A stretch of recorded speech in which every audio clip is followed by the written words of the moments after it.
vamos dizer assim, teve um impacto bem maior sobre os autistas, uma aceitação. A gente via que eles tinham um envolvimento, assim, um encantamento, eles compravam mesmo a ideia e produziam ali a técnica da retextualização. Isso foi muito bacana pensar os alunos com as múltiplas deficiências.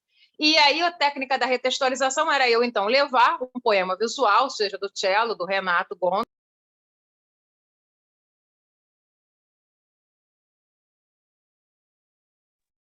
Renata, cortou seu áudio.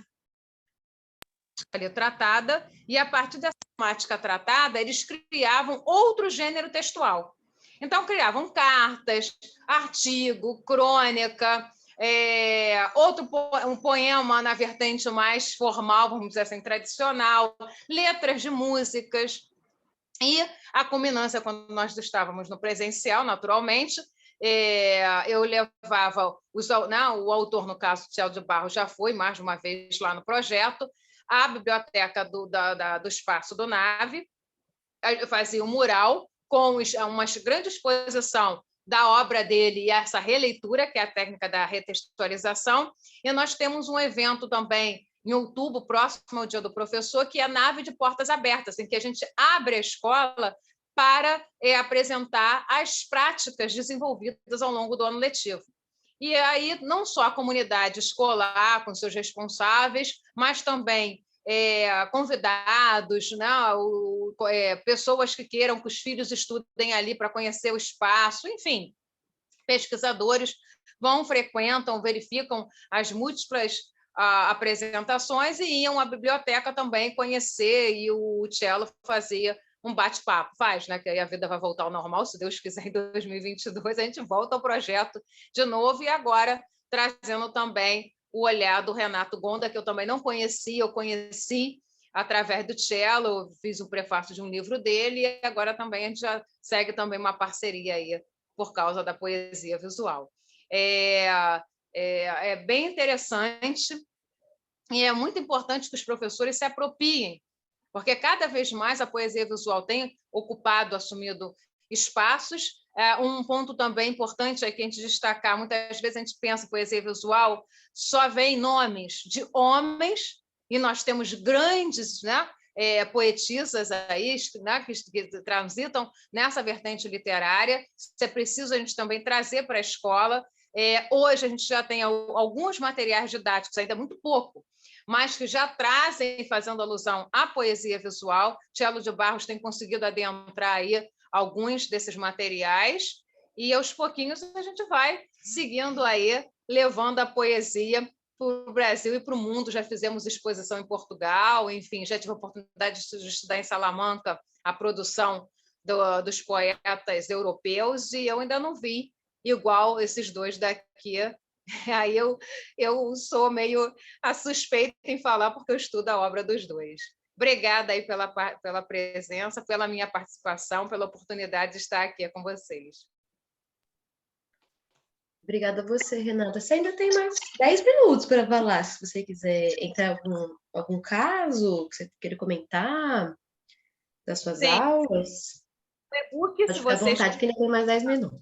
Se vocês quiserem procurar o e-book, é só colocar Renata Barcelos, Poesia Visual de Cello de Barros, vocês têm acesso. É que eu aqui estou sem o link, porque, de fato, eu estou sem internet, me pegou de surpresa isso tudo. E essas sequências estão sendo cada vez mais difundidas.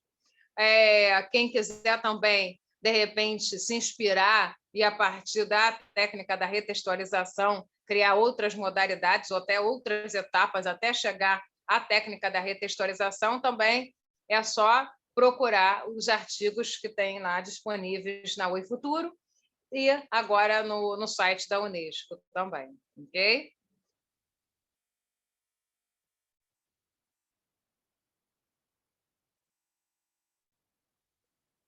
E é importante também que, a partir da poesia visual, a gente tem outros desdobramentos. A poesia sonora também é de difícil compreensão para o brasileiro, especificamente, entender esta nova vertente, Nós temos a poesia digital, lógico que é, né, dentro dessas searas todas que, né, agasalha isso tudo. Ainda nós temos um problema muito grande no Brasil com relação à competência leitora e escrita, daí também muita dificuldade dos alunos entenderem a questão da poesia visual, dado também determinadas complexidades. E é importante ressaltar aqui como que o aluno, quando ele se identifica muito com essa vertente, ele próprio pede, enfim, né, sugere, professor, eu posso criar uma poesia visual? E eles conseguem produzir, desde o ensino médio até lá, no próprio ensino superior, conseguem produzir material, poemas de qualidade, que quando o próprio poeta verifica, fala, poxa, mas também eles têm umas sacadas, são perspicazes em perceber certas questões e transpor isso para a técnica, para essa vertente da poesia visual. E aí, aos poucos, nós vamos difundindo a jornada aqui, cada vez mais, a gente levar isso a conhecimento. Eu sou apresentadora do programa Pauta Nossa, da Rede Mundial News FM, aqui no Rio. O programa é transmitido na Itália também. Vou divulgar a jornada, depois o link, para que as pessoas possam assistir e tomar conhecimento. Às vezes, ali a gente comenta sobre poesia visual, enfim. Tem o meu canal Bacelartes também, que a gente faz umas rodas de conversas mais teóricas, enfim, mais temáticas. Esta semana vai ser sobre crítica literária, pensando a poesia brasileira. E aí fica o convite aqui também, às 16 horas, no YouTube, no canal Bacelartes. Eu já fiz uma rodada lá só com poetas visuais, num evento sobre literatura brasileira. Obrigada a todos. Muito interessante, Renata, essa intersecção, né, entre poesia visual e a educação, e pensar, né, como inserir isso, né, porque faz parte do currículo, né, ou deveria fazer, mas nem sempre é abordado. Até a própria teoria, né, bastante complicada, assim, a que foi difundida mais amplamente, né, uma teoria que também não é uma teoria muito fácil, né, também requer um entendimento semiótico um pouco para fazer as análises, enfim. Mas vamos deixar para comentar isso ao final? Aí eu tenho até pergunta para te passar, e aí a gente conversa mais. Tá ótimo. Mas muito obrigada, Renata. Muito interessante. Aí a Carmen, se ela estiver pronta. Olá, Carmen. Você está sem som. Agora sim. Agora sim. Boa tarde. Boa tarde. Eu mandei para o Valdecir, eu não sei se ele está conseguindo abrir o arquivo. Me dá um alô, Valdecir, se rolou aí. Sim, recebi. Eu tô tentando abri-lo agora. Obrigada.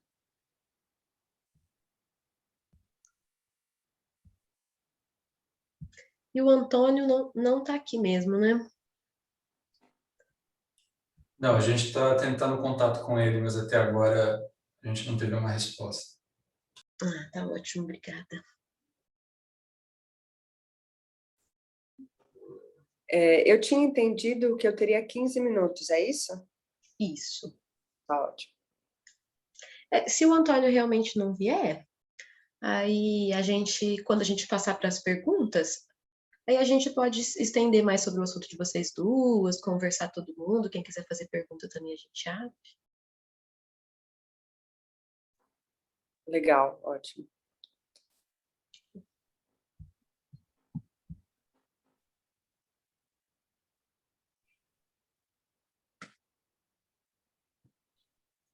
Que bom. Muito, muito obrigada, Valdecir. Deu certo aqui. Vou começar, então, tudo bem? Vocês me ouvem? Sim. Ótimo, obrigada.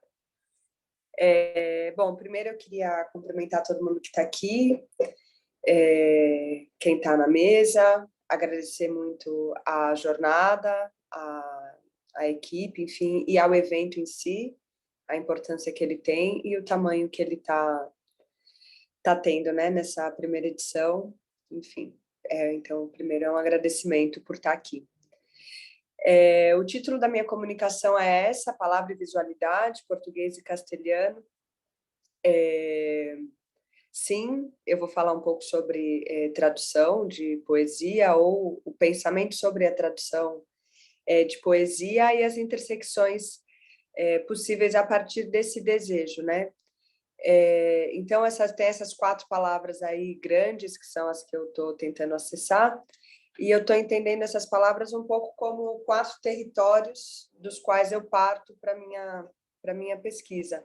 Então, esses encontros entre a palavra e a visualidade, encontro entre o português e o castelhano, e, na verdade, esses vãos que se criam, né? O interesse pela transição, quando a palavra, quando a visualidade da palavra tem mais importância do que outras características dela, e também quando um idioma ou uma palavra está sendo usada num lugar um pouco mais fronteiriço, né? Bom, quando a gente pensa a tradução de poesia, a gente se depara com alguns problemas gigantes, né? Então, primeiro, pensar se a tradução da poesia é possível, né? Se existe a tradução da poesia. Um poema escrito com outras palavras é ainda o mesmo poema? É um novo poema? Quais são as concessões que você pode fazer para conseguir replicar qual característica de um poema nesse novo idioma? Você pode abrir mão do sentido por uma correspondência formal ou o contrário, né? Essa região da tradução da poesia, ela é muito confusa, né? Quer dizer, ela é um pouco contraditória porque são muitas as abordagens, né?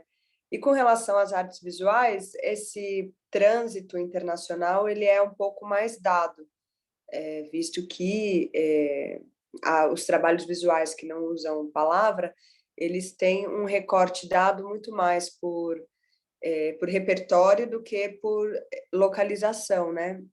Então, você consegue encontrar leituras para trabalhos visuais internacionalmente, né? Porque você não está apoiado na palavra. E aí esse lugar onde essas linguagens se encontram, né, o lugar da poesia visual, ele é um lugar dessa negociação entre o idioma e as artes visuais, e é isso que me interessa muito.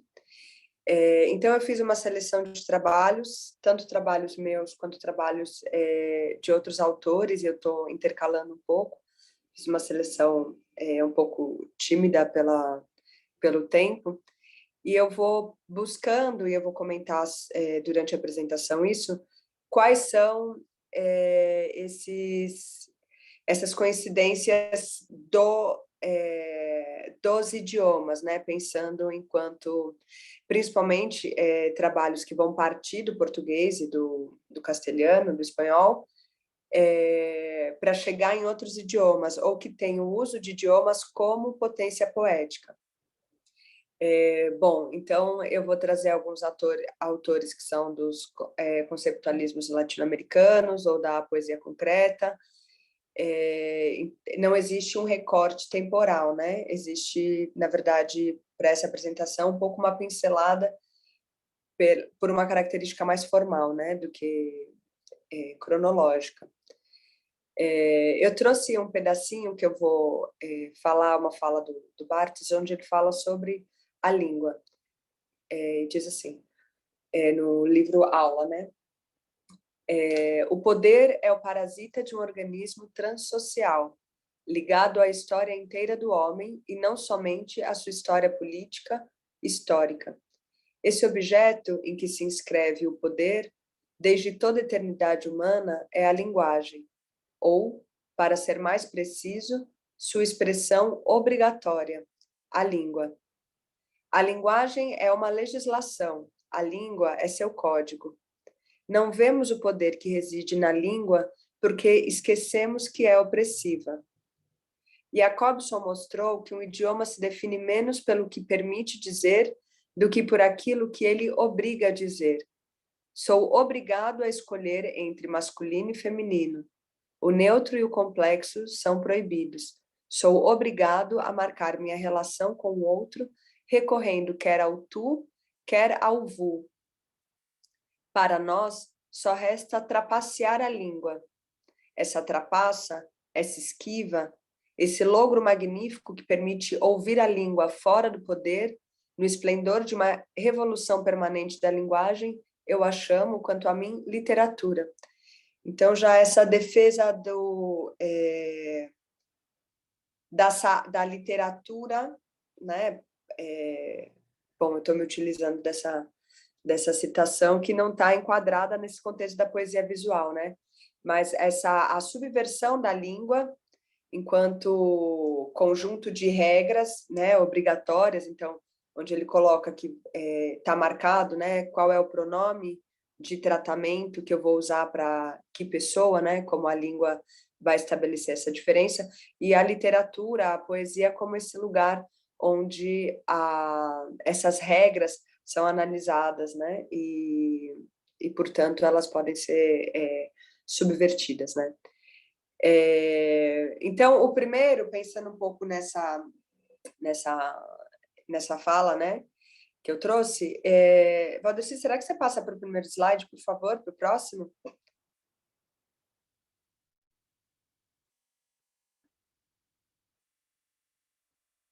Alô? Obrigada. Então, eu trouxe esse trabalho, que é um postal, que é do Jorge Caravaggio, que é de 76, né? Esse postal ele é enviado para o Edgar Vigo, num contexto de ditadura, né? O Jorge Caravaggio está preso, e ele manda esse postal que tem uma única palavra, ou duas palavras, né? Porque tem uma palavra inscrita dentro da outra. Bom, e depois a dedicatória do outro lado, né? Eu destaco esse trabalho porque eu vejo nele um uso estético do idioma, né? Então, o Jorge Caravaggio, ele escolhe escrever esse trabalho, né, esse postal, em inglês, porque é nesse idioma que ele encontra essa coincidência de ocorrência, né? Então, as letras que formam a palavra liberty também formam a palavra lie, que ele destaca em vermelho, né? E nesse caso, nesse contexto, né, que é um contexto do Chile muito maltratado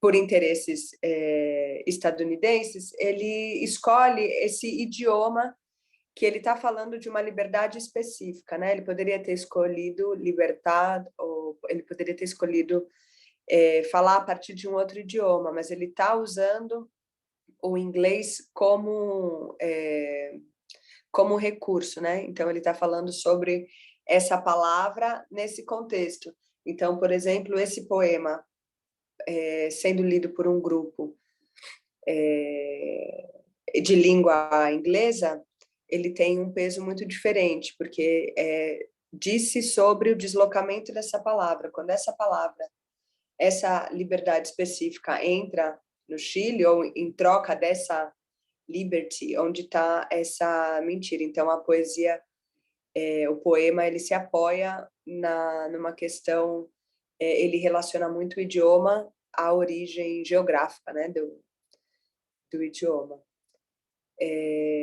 Eu acho que a gente pode passar para o próximo, por favor. Esse pode dar play, Valdecir. É um vídeo.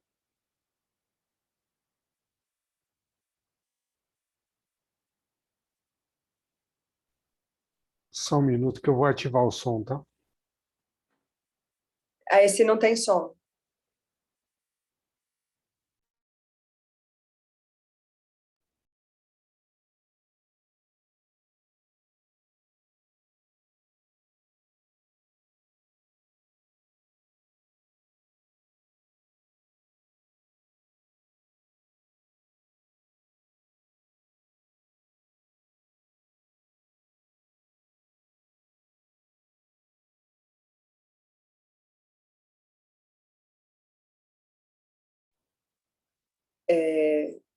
Esse trabalho, ele virou um vídeo agora, né, no contexto pandêmico, para, enfim, de alguma forma ele ser acessado por essa linguagem, mas ele tem um procedimento muito parecido com o do Jorge Caravaggio, né? É um trabalho meu de 2013. Nesse momento eu não conhecia o trabalho do Caravaggio, mas que tem essa mesma busca, né, de uma palavra inscrita dentro da outra palavra e essas relações idiomáticas. Nesse caso também algumas relações formais, né? Ele tem são só 3 letras, né? E esse encontro dessas duas palavras. Pode passar para o próximo.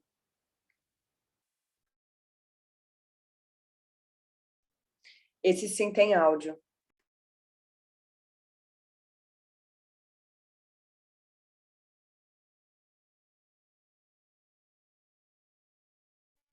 Não está dando para ouvir o áudio. Só um minutinho.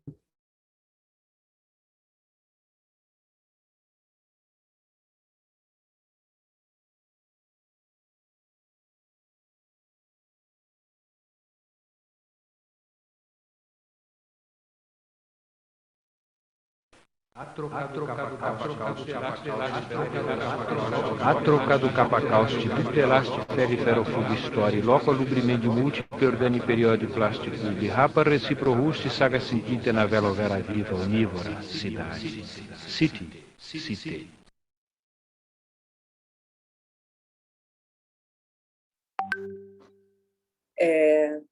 Bom, daí então essa referência do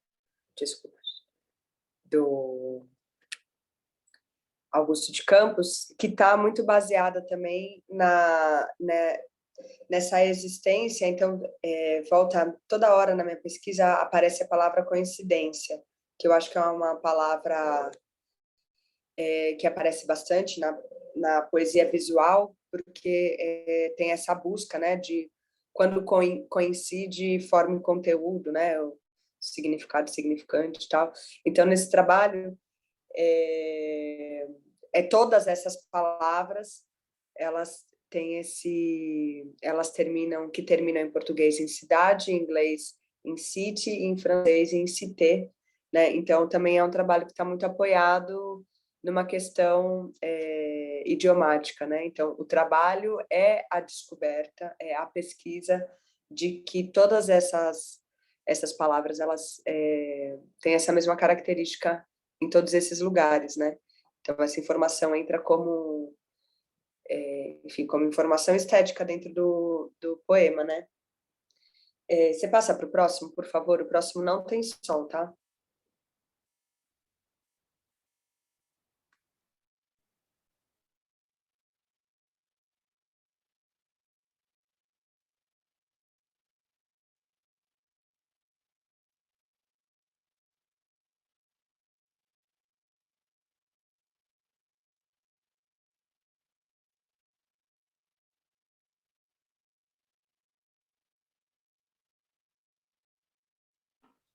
Esse também se apoia um pouco na sonoridade, né? Mesmo que seja visual, né? Nessa letra muda, mas que existe para quem fala português, né? Quando a gente diz ai e essa interjeição aparece.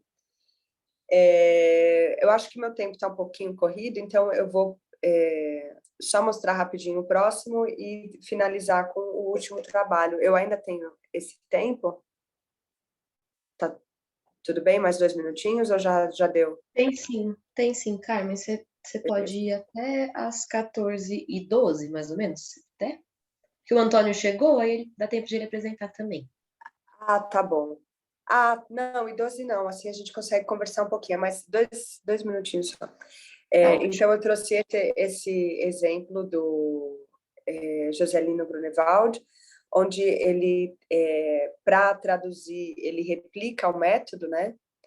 Então, também essa busca da coincidência e de como seria, então, fazer esse trabalho no novo idioma, né? A busca, A ideia acontece uma vez e depois a tradução é a tentativa de replicar o método num novo idioma. Então, aqui ele consegue no 5, ali ele conseguiu no 4, né?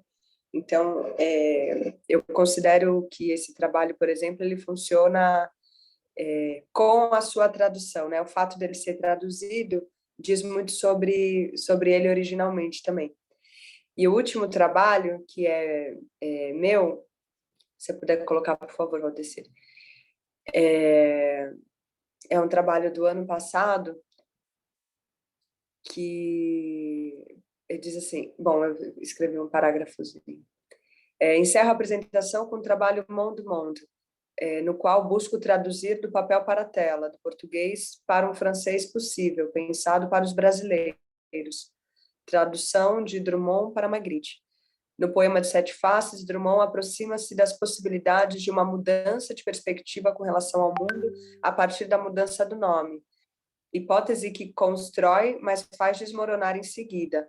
Mundo, mundo, vasto mundo, se eu me chamasse Raimundo, seria uma rima, não seria uma solução. Por perceber que em outro idioma a rima se dá, Drummond rima com monde, mais ou menos, né? Tem uma diferença, né? Abre-se a possibilidade de criar uma nova expectativa para depois desmoroná-la. Ceci n'est pas un poème. Retomar a questão da traição das imagens, título da pintura de Magritte. Refletir a partir daí. O que é um poema, o que é uma pintura? Uma rima não é uma solução. Uma pintura de cachimbo não é um cachimbo. Muito obrigada. Encerro aqui a apresentação. Muito obrigada, Valdecir, pela assistência aí. Obrigada, Carmen. Muito interessante. Espero que a gente tenha um tempinho para falar sobre a sua apresentação um pouquinho. Até fiz umas anotações aqui. Antonio, ¿estás ahí? Si puedes hablar conmigo, por favor. ¿Ahora? Oi, Antonio. Hola, ¿cómo estás? Pues nada, la logística, como suele ocurrir, ha fallado. Y bueno, de todas maneras espero que yo puedo compartir la pantalla y mostrar algo o ya es demasiado tarde para probarlo. Bueno, yo creo que se puede, pero hay que preguntar a Valdecir, que es quien hace estas cosas aquí, ¿no?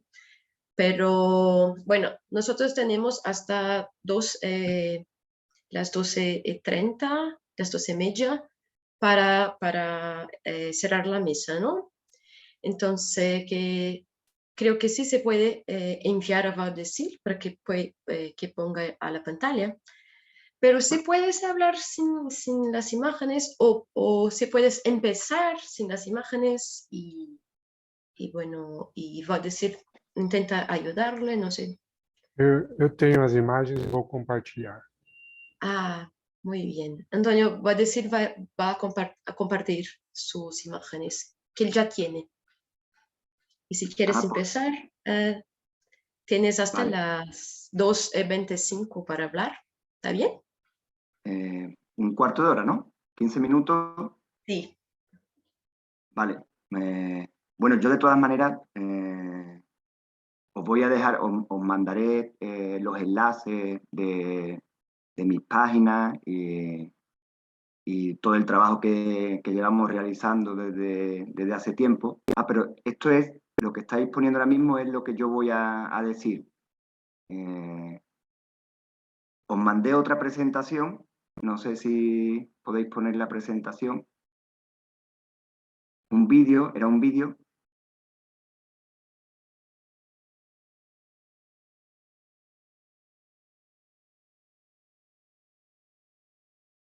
Si no, Eu só recebi essa, o vídeo eu não recebi.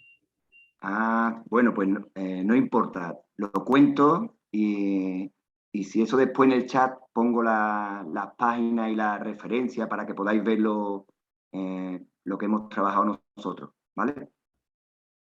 Bueno, lo primero también es agradecer a los organizadores la invitación. Para mí es un honor estar aquí con vosotros.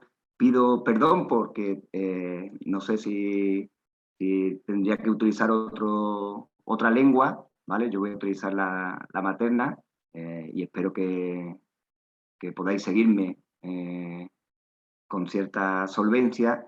De todas maneras, yo soy de una parte de España, del sur de España, muy cerca de Córdoba, y de Córdoba era un tal Séneca, que os sonará, y se supone que este romano universal, pues también como yo, ceceaba, ¿vale? Entonces también es hablar castellano, hablar español, pero además con un acento muy peculiar, ¿no? Que espero que nos dificulte aún más mi presentación. Yo lo que voy a contar es lo que hago como profesor de secundaria, de alumnos que entre los 14 y los 18 años, sobre todo en bachillerato, con la poesía visual, ¿no? La poesía visual en el aula de filosofía es en realidad un material educativo, reconocido por la Dirección General de Innovación Educativa en la Consejería de Educación de Andalucía, que es donde yo trabajo, el sur de España. Y es cierto que ya resulta complicado encontrar la poesía visual en materiales de materias y asignaturas más afines, quizás los departamentos de lengua y literatura o de plástica, ¿no? Pues es un reto aún más intentar introducir la poesía visual y utilizar la poesía visual en el aula de filosofía. Sin embargo, yo llevo más de una década trabajando con poemas visuales para explicar los contenidos de la materia. Y en realidad, mi proyecto de creación de materiales a través de la poesía visual, pues ha desembocado en que en nuestra comunidad, en Andalucía, la poesía visual se pueda utilizar con normalidad o con cierta normalidad en el aula, en la ESO, en secundaria y en bachillerato. Decía Laura López Fernández, que es también una poeta visual y estudiosa, en un libro, en un artículo de una revista, La imagen de la palabra, decía sobre la poesía visual que, a pesar de su efectividad en provocar al espectador debido a una gran coincidencia de la inmediatez, la meta de los artistas, como estamos viendo en esta jornada, ¿no?, es llegar siempre al espacio interior, ¿no?, o mental del receptor, superando el plano espacial y compositivo en el que se soporta el poema. Hay siempre una intención, dice ella, mínima, gestual, emotiva, cuando no crítica y profunda, de un aspecto que conecta vida y arte, o lo que ella también reconoce como artificios, ¿no?, que se parece ahí un poco a lo que hacía Nicanor Parra, ¿no?, ya que todos conocemos. Yo pienso que en realidad el guiño de la poesía visual, con el que nos tienta, ¿no?, actúa como una puerta de entrada a la recepción de nuevos valores estéticos que poco tiene que ver con las tradiciones de la figura retórica que el alumnado está acostumbrado a estudiar, ¿no? La metáfora verbal, bajo mi punto de vista, lo que ha conseguido la poesía visual o experimental, porque no solamente trabajamos con poemas visuales, sino que también con poemas experimentales, con tachismo, performance, etc. Es un abanico un poco más amplio. La metáfora verbal, decía, que convoca la poesía visual, hace que estalle el lenguaje y que la autorreferencia y los elementos exponenciales del lenguaje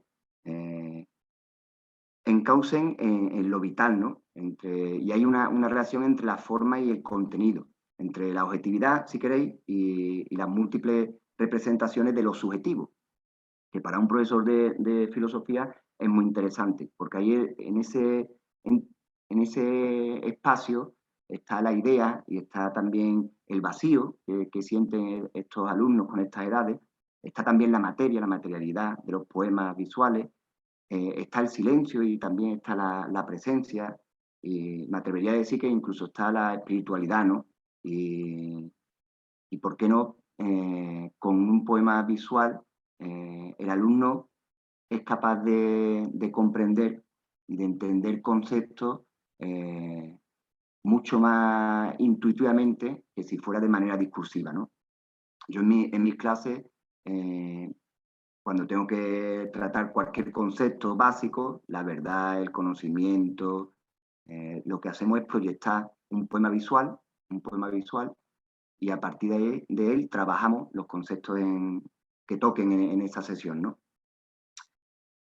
También pienso que en los poemas visuales hay mucho de guiño al lector, ¿no? Hay guiños al lector y al espectador, porque el poema visual, en realidad, como todo el arte, a partir de las vanguardias, del que somos herederos, o que la poesía visual es heredero, pues el poema visual perturba, provoca, sorprende, también juega, tiene un reflejo en la escucha y además se esconde y juega con los signos y los entrelaza de una manera que el alumnado incorpora casi de manera natural en su vida porque estamos rodeados de imágenes, ¿no? Y desgraciadamente, podríamos pensar desgraciadamente, nuestra cultura y nuestra enseñanza que fue literaria, pues ha perdido ese componente y ahora es mucho más visual, ¿no?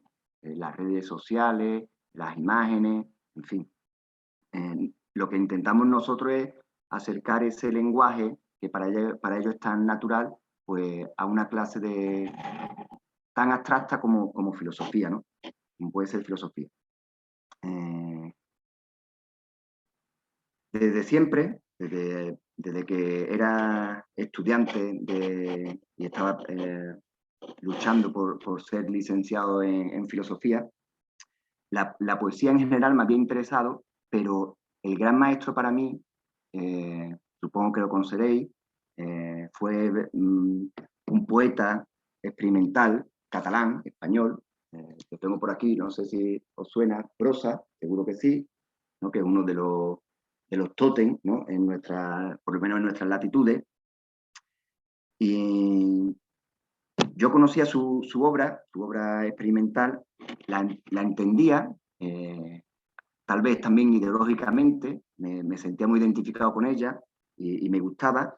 Y como creo que un profesor lo que tiene que intentar es sus obsesiones, llevarlas al aula, porque es la única manera de enseñar lo que uno verdaderamente, pues yo empecé a mostrar poemas visuales de Brossa. Hay uno muy, muy famoso que se llama Cleu, llave en catalán, que es una llave, una llave y los dientes de la llave es el abecedario, ¿no? Es el abecedario. Y ese poema para mí fue imponente, ¿no? Porque con esa imagen tan potente habría todas las posibilidades del lenguaje y de lo que tiene que ser un profesor de filosofía o de cualquier otra materia para un alumnado, ¿no? No es el que enseña una materia y el que dice qué tienen que pensar, qué tienen que saber, qué tienen que conocer exactamente, sino, bajo mi punto de vista, un profesor tiene más de maestro, de intentar abrir camino, ventanas, puertas, con esa llave del lenguaje, en nuestro caso, al alumnado, y que ellos sean capaces de recorrer su propio camino, sin imposiciones y de una manera libre, ¿no? Y esa parte de libertad creativa, en este sentido, también me da mucho juego a mí en el aula, porque yo le propongo a ellos que cuando hagan poemas visuales intenten crear una imagen a través de una idea que ellos tengan en mente o que estemos tratando en el aula, pues se sientan libres para experimentar con las imágenes como quieran. Y algunos hallazgos que ya veréis cuando pase los enlaces de la página y lo que ellos han hecho, pues veréis que son sorprendentes y de un nivel también artístico y estético muy interesante, ¿no? No sé si sabéis también que en España hay un centro de poesía visual que está en un pueblo muy pequeño de la provincia de Córdoba, que es el centro de poesía visual de España. El pueblo se llama Peñarroya Pueblo Nuevo. Y en esa ciudad estuve yo destinado durante 6 años. Entonces, la poesía visual, aparte de que yo tenía mi formación, pues entraba en el aula también en esta ciudad de una manera muy natural, porque la poesía visual se respiraba en Peñarroya Pueblo Nuevo, ¿vale? Al hablar de poesía, es verdad que los alumnos casi siempre lo relacionan con un código alfabético, está claro, ¿no? Pero como cualquier otro arte, la poesía también es experimentación, ¿no? A mí me ha dado mucho juego, nos ha dado mucho juego también la poesía o los poemas objetos, que Brossa también es un maestro de los poemas objetos, ¿no? Y los alumnos han creado sus propios poemas objetos, donde en realidad el nuevo objeto era un hallazgo conceptual, y eso a mí me interesaba mucho, ¿no? La poesía, o el poema objeto en este caso, lo que prima es la idea, ¿no? El poema reside en la exploración de esas ideas y en el proceso explosivo de la obra, ¿no? Cuando un alumno, a mí me gusta decir que un poema objeto es como una molécula de agua, ¿no? Tú puedes tener el hidrógeno por un lado, el oxígeno por otro, pero para que se conforme H2O tiene que tener la forma exacta, ¿no? Ese H2O es el poema objeto y ese es el hallazgo del alumno, ¿no? Que sea capaz de unir dos objetos para crear un objeto nuevo. Y cuando Sí, veáis es verdad, Antonio. A mí me parece también. pues cuando veáis las muestras de lo que han hecho los alumnos, os van a sorprender porque de verdad el hallazgo es muy interesante para alumnos que no dejan de ser muy jóvenes y que están todavía en formación, ¿no? Esto tiene una relación directa con la filosofía, lo que pasa que yo soy profesor de filosofía de secundaria y de bachillerato y no soy un académico de la filosofía, yo no me considero filósofo, yo soy en todo caso un triste profesor de filosofía, ¿no? que intenta que sus alumnos pierdan el miedo a pensar y que lo hagan a través de la poesía visual. Eso sí es cierto, pero no soy un académico. Sin embargo, y si no resulta muy pedante, estoy convencido de una cosa que decía Kant. Kant decía que había una desconocida raíz común entre la razón práctica y la razón teórica. Y él lo situaba en el esquematismo, ¿no? Decía, en el esquematismo trascendental, que es la capacidad en realidad de crear imágenes. Y a mí eso me interesa también muchísimo, porque sabéis que en bachillerato tenemos que dar clases a alumnado que optan por las humanidades y sociales, que parecería que encajaría mejor con nosotros, o bachillerato artístico, y después también está el bachillerato científico, pero por lo menos en España el profesor de filosofía, en este caso yo, tiene que darle clases a todo ese alumnado con todos esos intereses. Y la poesía visual es capaz de congregar a la parte científica de ese alumnado y la parte humanística o artística también de ese alumnado, que es muy diverso, ¿no? Y por Sí, eso la apuesta por la poesía visual es fundamental en mis clases, ¿no? No sé cómo voy de tiempo, voy regular ya, ¿no? Pero sí. simplemente... Muchas gracias, Antonio. Me pareció muy interesante esta idea porque se une a lo que habíamos hablado antes, de participación, de lectura. Renata dije algo así también, un poco de eso, de educación, poesía visual, como usted. Y Carmen habló un poquito de traducción, de cómo encontrar también como una participación, ¿no? de las lenguas una en otra. Y bueno, creo que esa mesa fue muy interesante. No pudiste venir antes, pero Es que Creo que los nombres están ahí para que se cambie algo.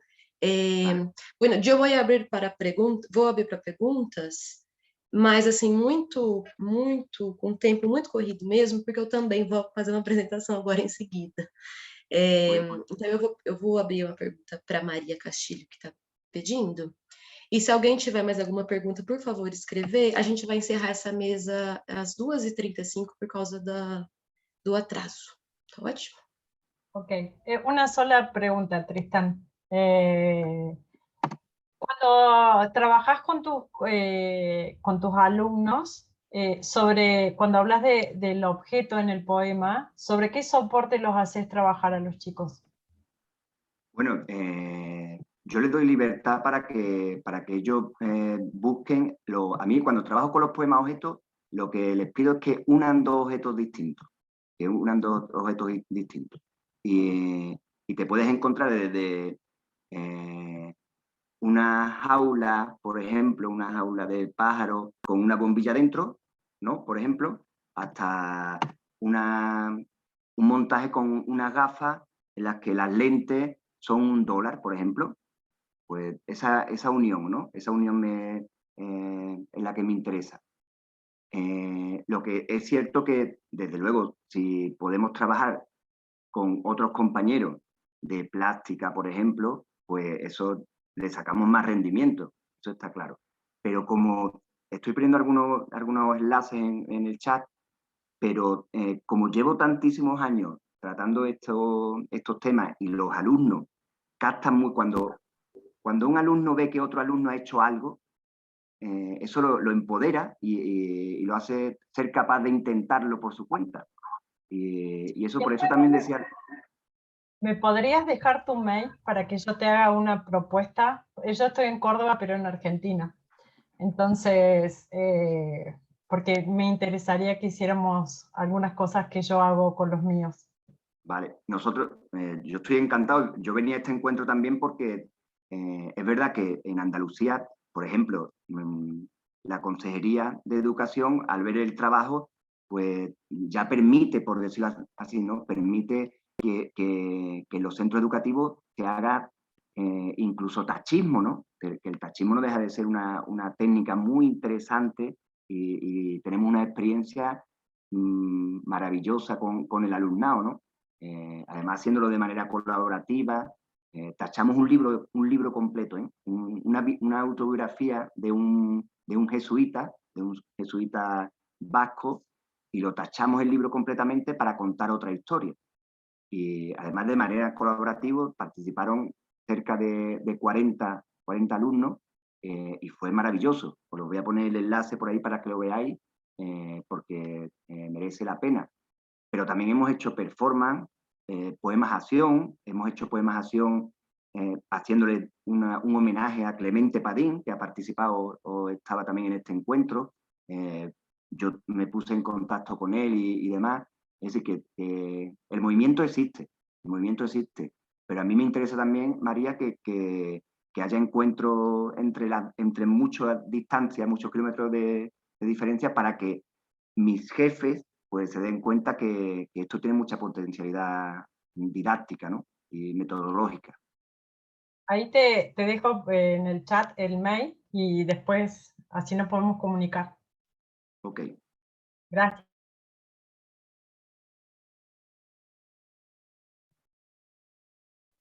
Alguém mais quer fazer alguma pergunta? Fazer algum comentário? A gente ainda tem uns 3 minutinhos. Obrigada, Maria, pela sua pergunta. Oi, boa tarde. Eu Boa tarde. estava tentando mandar no chat, mas não consegui. Então, peço licença para abrir o microfone. E queria parabenizar a todos pela apresentação. Muito legal ver, né, também a questão da poesia visual ligada à educação, né? Mas a minha pergunta seria para a Carmen, né? Como ela pensa essa questão da tradução e se ela também vê como uma forma de tradução quando, de repente, você desloca ou transporta um poema, sei, dentro de uma linguagem para outra, se ela também vê E de que forma, né, isso pode ser visto, se isso é visto como uma tradução também. Não sei se eu me fiz clara. Carmen? Olá, oi Rita, Oi, obrigada Carmen. pela pergunta. Que é muito interessante, né? Porque então tem os aspectos que o Ezra Pound coloca da tradução como tradução interlingual, intralingual, intersemiótica. E agora, assim, de cabeça, eu chego só até aí. Mas que entra dentro da mesma palavra, tradução, né? Esse transporte. Eu gosto muito de pensar na tradução, na não tradução, no transporte de uma palavra de um contexto para o outro. Então, quando você pega, que seria a coisa do cognato ou não, né? Ou do falso cognato, que você pega essa palavra que existe e aí você carrega ela para um outro lugar para ela ser observada ali, né? Que é uma coisa que eu acho que funciona, por exemplo, culturalmente também, né? Então você tem um objeto que significa uma coisa num contexto e aí quando esse objeto ele é deslocado, existe bom, esse deslocamento gera uma nova leitura, esse objeto muda de significado a partir do deslocamento, né? Isso pode ser tanto não sei, algum objeto que está relacionado com a história de um lugar, sei lá, o que é um romã para a gente, ou o que é uma bomba, ou sei lá, né, como esses objetos se deslocam. Mas a tradução entre linguagens, eu acho também, esse lugar que me interessa são essas fronteiras, né? Então, ultrapassar ela um pouco mais para cá, um pouco mais para lá, eu acho que entra no âmbito da tradução, entendendo que a tradução são todas essas maneiras de diálogo, né? A tradução como construção de ponte também, né? Bacana Então, essa também imagem, bonita. acho que sim. A imagem da ponte. Ou como algo que permite que uma coisa seja vista desde um outro lugar, né? Então, tem a ver com transporte também, né? Enfim. Legal. Obrigada. Obrigada e parabéns a todos pela apresentação. Muito obrigada, Rita, também pela pergunta. Obrigada, Carmen. Obrigada, Renata. Não estou vendo ela por aí, mas acho que ela está aí. Muitas graças, Antônio. Então, eu vou encerrar a mesa. Espero que a gente possa fazer essa conversa num outro momento. As pesquisas de vocês são muito interessantes.